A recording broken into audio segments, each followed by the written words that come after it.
이 라디오를 듣고 계신 분들께서는 아마 오늘 하루를 조금은 천천히 정리하고 계실 것 같습니다.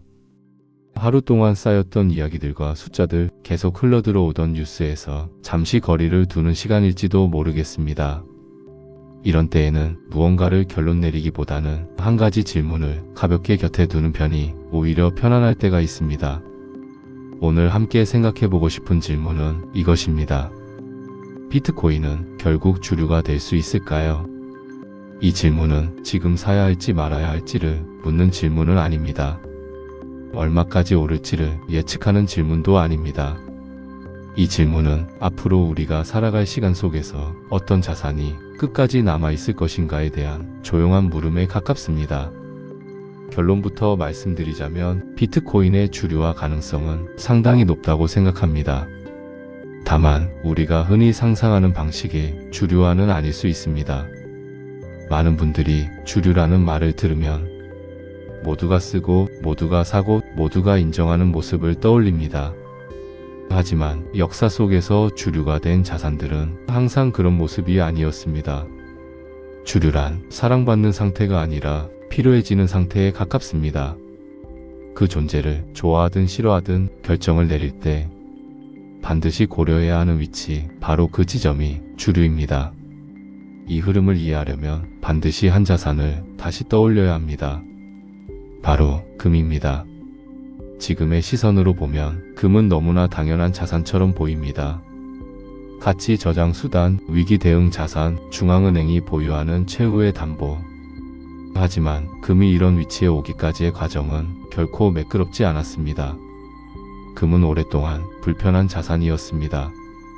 이자를 주지 않았고 경제 성장을 직접 만들어내지 않았으며 국가가 통제하기도 쉽지 않았습니다.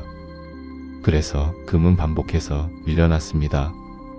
지폐가 등장했을 때 신용이 화폐를 대체할 수 있을 것이라 사람들은 믿었습니다. 금은 낡은 기준처럼 여겨졌고 효율적이지 않은 자산으로 취급받았습니다. 심지어 국가가 금 보유를 금지한 시기도 있었습니다.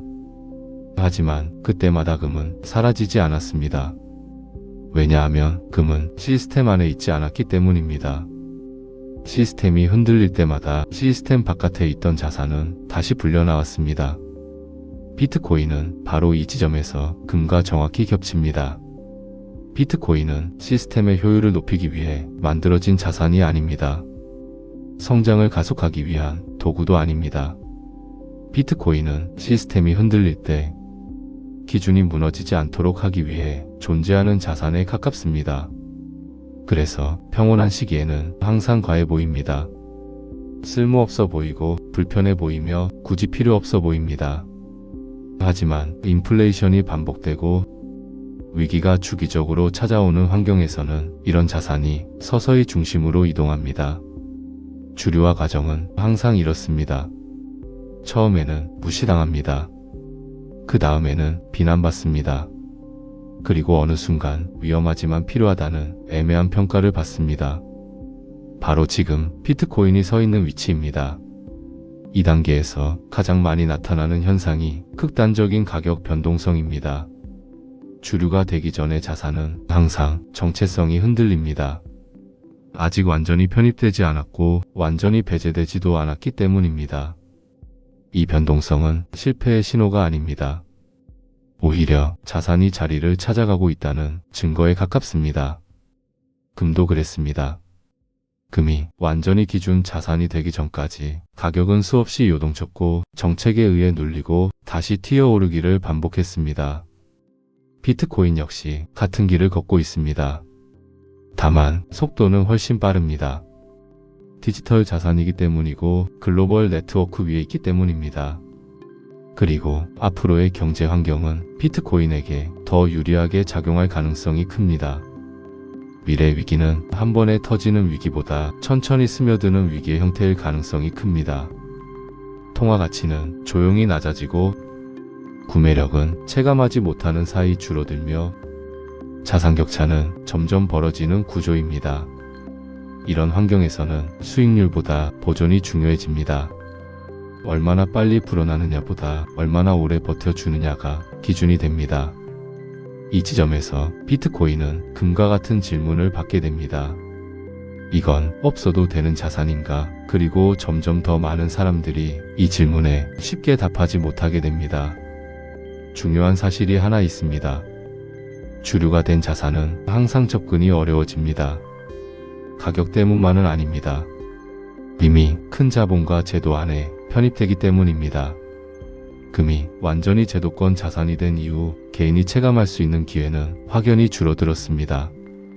비트코인도 같은 길을 갈 가능성이 큽니다. 그때 가서 사려고 하면 가격 이전에 기회의 문제를 먼저 마주하게 될 수 있습니다. 그래서 이 자산은 항상 같은 말을 합니다. 필요해진 뒤에는 이미 늦을 수 있다고 말입니다. 오늘 이 시간에는 결론을 내리지 않으셔도 괜찮습니다. 다만 이 질문 하나만은 조용히 남겨두셔도 좋겠습니다. 비트코인이 완전히 주류가 된 이후의 세상에서 나는 이 자산을 어떤 위치에 두고 있을 것인가? 그 질문을 지금 던지고 있다는 것만으로도 이미 이 시간은 충분히 의미가 있었을지도 모르겠습니다. 오늘도 이 조용한 기록에 함께 해주셔서 감사합니다.